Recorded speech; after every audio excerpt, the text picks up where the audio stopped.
Hello friend, good morning. Welcome back to my channel Sumesh ক্রিয়েশনে সবাইকে স্বাগত।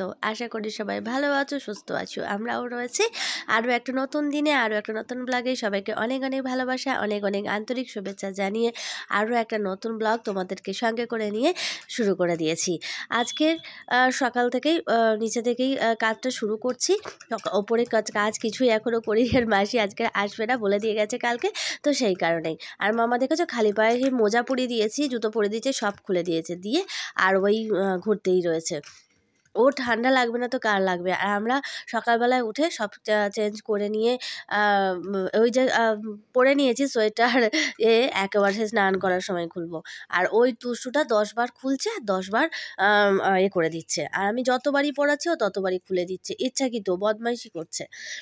চলো তোমাদের সঙ্গে কথা বলতে বলতে আবার ঘর বারান্দাটা ঝাড় দেওয়া মোটামুটি হয়ে গেছে, এবার মুছে নেব। তো এই মোছাটার এতটাই ভারী না, আমার উপরে অতটা ভারী লাগে না, কিন্তু এই নিচের মোছাটা এতটা ভারী, সেই 2 হাতে টানতে যেন কি বিরক্ত লাগে।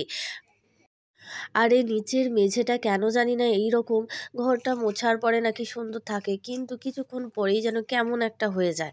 ঝাড় দিচ্ছিলাম তখন দেখবে যে খুব একটা যে ব্যবহার হয় তা নয়, যে অনেকগুলো বাড়িতে লোক আছে সেই জন্য, কিন্তু নয়, এই সকালবেলাটাই একটু মানে বেশি থাকে, তারপরে সারাদিনটাই তো নিচটা ফাঁকা থাকে, কিন্তু তবুও সে কেমন। অন্যদের বাড়িতে দেখেছি কি সুন্দর থাকে, কিন্তু এই বাড়িটাই কেন যে এই রকম লাগে বুঝি না।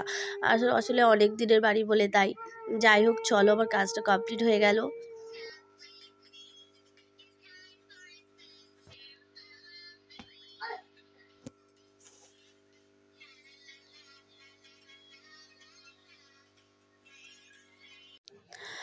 বাপ বেটি দুজনে একসাথে টিফিন খেতে বসেছে। ওর বাবা ওখানে সেই জল গরম করে নিয়ে এসেছিলো এতে করে, তো সেটা পায়ে দিয়ে আর বসে বসে মুড়ি খাচ্ছিল। আর ওই যে ওর ফেভারিট তোমার অ্যাকোরিয়াম, ওটা তো দেখছে, আর ওই যে বসে বসে মুড়ি খাচ্ছে। আর মামাকে সেই সন্দেশটা, আগের দিনের সন্দেশটা যে কী পছন্দ হয়েছে, তো পরে রেখে দিয়েছিলাম, আমি সেই রাত্রিবেলায় খাইনি। আমি তো বেশিরভাগ জিনিস সকালবেলায় খাই, তো সেটা নিয়েই বসেছে।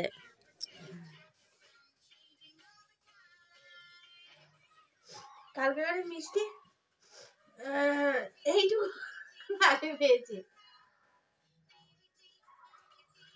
মামা এত পছন্দ হয়েছে কালকে সন্দেশটা, মামা খেয়েছে, বাবা খেয়েছে, রেখে দিয়েছিলাম দুটো। আর আমার মুড়ি খাচ্ছে, বেশি খেয়ে নিই।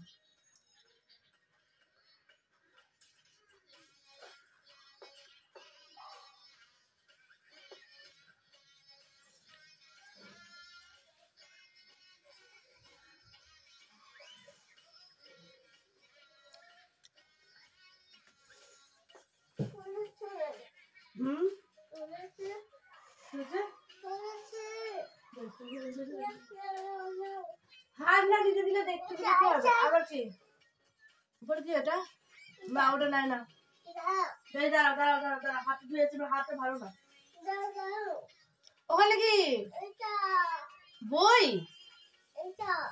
এইটা কোনটা? এইটা এইটা এটা বই, এইটা না, ওই স্কুলের বই এখন দেওয়া যাবে না, তুমি ঘরের বই নাও। না, ওটা নোংরা হয়ে গেছে, ওটা দেওয়া যাবে না। তুমি খাবে না একটা? চলে এসো, চলে এসো, চলে এসো, খাচ্ছি। আরে দিদি দিদি আমি তো বাবা অজাতি তম হ্যাঁ নবী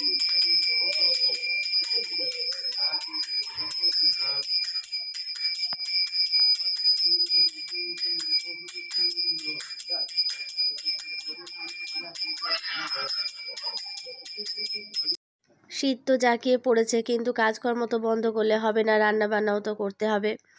আর চলো এবার রান্নাবান্নার দিকে যেতে হবে। তো দেখছিলাম যে অনেকগুলো উচ্ছে নিয়ে আসছে, তো ছোট্ট ছোট্ট একদম উচ্ছে এবারে। আর একটু বড় বড়গুলো যেগুলোকে করলা বলে, তো সেইগুলো যেন বেশি তেতো লাগে। আর এই উচ্ছেগুলো না আলু দিয়ে ভাজা খেতে বেশ ভালো লাগে। আজকে আলু দিয়ে করবো না, আজকে শুধুই করব, কারণ অনেকগুলো রয়েছে ছোট ছোট। আর কিছুটা রেখে দেবো, সেটা পরের দিনে একটু আলু দিয়ে ভাজবো। আলু দিয়ে ভাজা খেতে বেশ ভালো লাগে। আর বেশি থাকলে তখন আমি এমনিই করি, আর করলা থাকলে তো সর্ষে দিয়ে মানে ঝাল করলে আরও ভালো লাগে। আর চলো এদিকে ডিমের ঝোল করব। তো একদম ডিমের ঝোলে ডিম আর আলু সেদ্ধ করে নিয়েছিলাম আগে, দিয়ে আর ওই করছিলাম, উচ্ছেগুলো সব কেটে নিয়েছি। আর আমার মেয়েটা একটু কাশি হয়েছে, রে খক খক করে কাশছে। হ্যাঁ, কাশি জ্বর বমি সব একসাথে, মানে ওর হলে একসাথে হয় আর না হলে কিছুই হয় না। চলো আমার দিয়ে কষানো হয়ে গেছে, আর আমি জলটা দিয়ে দিই, দিয়ে সুন্দর করে একটু গায়ে গায়ে মতন করবো। বেশ বলে গেছে যে ঝাল ঝাল করে করো, বেশি দিইনি, মামা আছে আবার। একেবারে স্নান করে একটু ছাদে এলাম। রোদ তো মানে ওঠেনি একদমই। তো আমি এসে একটু দাঁড়িয়ে দেখলাম যে রোদ তো ওঠেইনি, আমি থাকবে জলটা তো অন্তত ঝরে যায়। আর আমার এই একটা বাথরুমের মধ্যে সবসময় সব কিছু কেচে নিয়েই একেবারে ওপরে চলে এসেছি। তো জলগুলো আর নিংড়ানো হয়নি। আর এদিকে দেখো কত পাখি কিচিরি মিচিরি ডাকছে, আমি সেটাই একটু ক্যাপচার করলাম। গাছের একদম আগার মধ্যে বসেছে আর দোল খাচ্ছে। হ্যাঁ, একজন তো আবার ওই দেখো ঝুলেই পড়ে যাচ্ছিল। একটুখানি আওয়াজ হলেই দেখো ঝাঁক মেরে সব একসাথে চলে গেল উড়ে, ওদের মতো বেশ ভালো ডানা থাকলে। আর এদিকে দেখো না, আমি সে ভালো করে আর নিগড়াইনি, এখানে এসে বলি যে ছাদে গিয়ে একেবারে দাঁড়িয়ে দাঁড়িয়ে নিগড়াবো, রোদে দাঁড়িয়ে, রোদ তো ওঠেনি।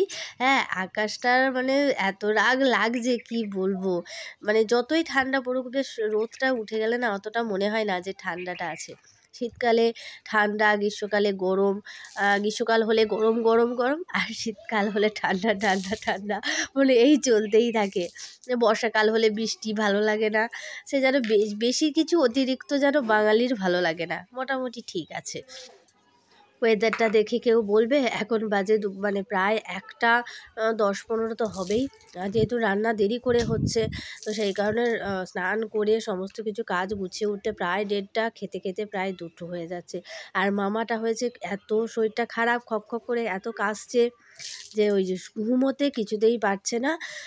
দিনে এমনি যখন জেগে আছে খেলা করছে তখন কাশি হচ্ছে না, কিছু না, শুলেই মাত্র ওর প্রবলেম হচ্ছে। তো বিকালবেলার দিকে একটু ডাক্তারখানায় নিয়ে যাব ঠিক করেছি। তো আগের দিনে রাত্রিবেলা একটুও ঘুমোতে দেয়নি, খুব মানে করেছে। আসলে সমস্যাটা হয়েছে আমরা একটু জায়গাটা চেঞ্জ করেছি, যে আমরা যেদিকে মাথা করি তার উল্টো দিকে মাথা করেছি ঠান্ডার কারণে। যেদিকে মাথা করি সেদিকটা একটু ঠান্ডা লাগছিলো ওই জন্য, কিন্তু ও সেই পছন্দ হয়নি, কান্না সেই যে জুড়েছে কান্না, কি বলবো।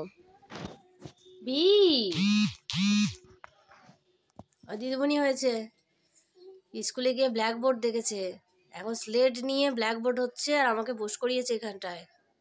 সি কোথায়, সি তো লেখা হচ্ছে না, একটু একটু বোঝা যাচ্ছে না, শোনা, চেপে চেপে লিখতে হবে।